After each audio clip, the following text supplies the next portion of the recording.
The velocity of particle moving along x axis varies with its position x as shown in the figure। मतलब कि एक में vx graph दिया हुआ है, हमें। Now the acceleration of particle varies with position x as, मतलब हमें इसमें इसका एक्सेलरेशन बताना है, जैसे x के साथ कैसे वेरी कर रहा है हमें वो बताना है। तो हमें ये पता है मतलब कि vx ग्राफ का स्लोप क्या देता है। vx ग्राफ का स्लोप क्या देता है हमें? vx ग्राफ का स्लोप हमें देता है एक्सेलरेशन। स्लोप 1 मिनट, स्लोप क्या देता है? एक्सेलरेशन। ओके, नाउ ये हमारा vx ग्राफ है। अब इसको हमें एनालाइज करना पड़ेगा उसके लिए कि इसमें क्या है। ठीक है,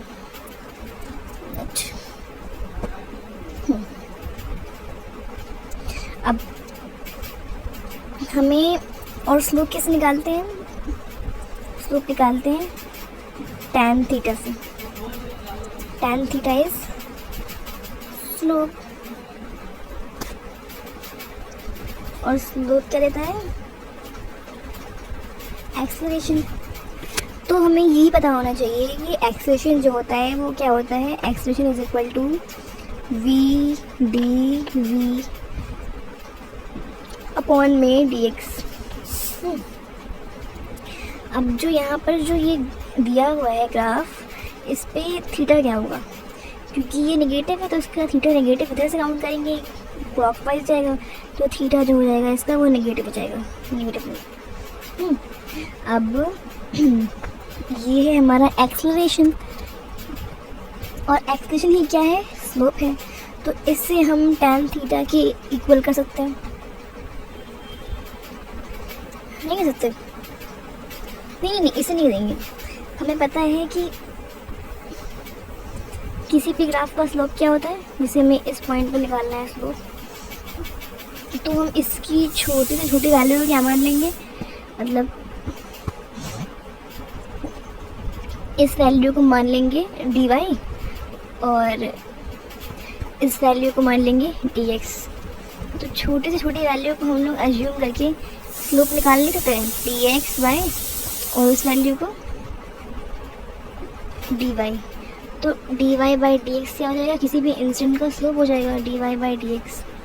ये होता है slope.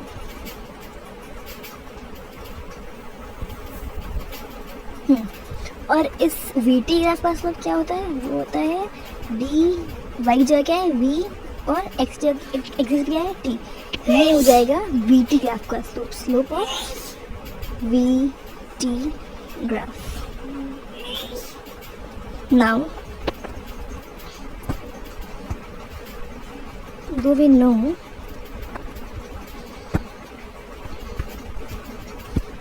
slope of vt graph is dv by dx? तो dv बटे dx is equal to tan theta. ये हो गया स्लोप। अब हम ये निकालेंगे dv बाई dx। तो ये कितना दिया हुआ है हमें? ये dv इज 4/2। अब क्योंकि ये नेगेटिव स्लोप है तो स्लोप की वैल्यू क्या आएगी मेरे इसमें, इस केस में नेगेटिव आएगी। वेट, नेगेटिव आएगी। तो dv की वैल्यू क्या थी हमारे पास? dv की वैल्यू थी 4/2, और ये क्या थी? नेगेटिव थी। ये पूरा हमारा स्लोप आ गया, और we can say slope is equal to 2। Slope को m से रिप्रेजेंट करते हैं तो इक्वल टू 2 हो गया। ये हमारा स्लोप हो गया। अब हमें पता है कि वो जो स्ट्रेट लाइन की इक्वेशन होती है वो क्या होती है? y equals mx plus c। y की जगह हमारे पास क्या है? यहाँ पर y की जगह हमारे पास है v इक्वल्स स्लोप कितना है मेरे पास? -2 into x axis plus c क्या है? c की वैल्यू ग्राफ में क्या थी? ये है ना y intercept, wait a minute, ये है ना सी की वैल्यू, ये क्या हो जाएगी 4 हो जाएगी, तो सी की वैल्यू क्या हो गई 4 हो गई।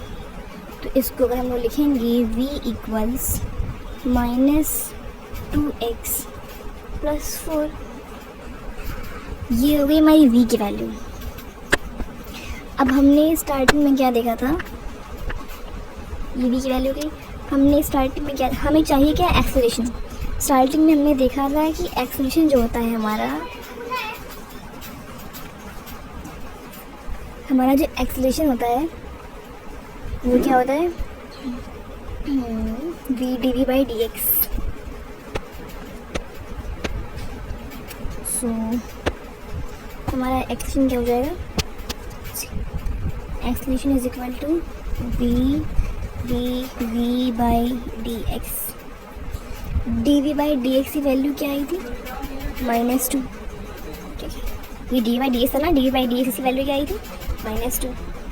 तो और v की वैल्यू क्या थी, ये निकली, हमने v की वैल्यू ये निकाली है -2x + 4। तो इसको हम लोग लिख सकते हैं -2x + 4 इंटू इस पूरे एक्सप्रेशन dv/dx की वैल्यू अलग से पुट कर देंगे, है ना। तो वो क्या हो जाएगी इंटू dv/dx आया था हमारे पास -2, तो -2 इंटू दिस, तो ये क्या हो जाएगा प्लस का 4x प्लस -8, मतलब ये हो गया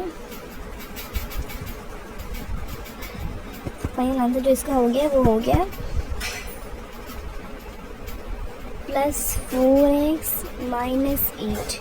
ये हो गई एक्सेलरेशन की वैल्यू जो कि हमसे क्वेश्चन में पूछी गई थी, ये हो गई थी -4x -8 +4x -8।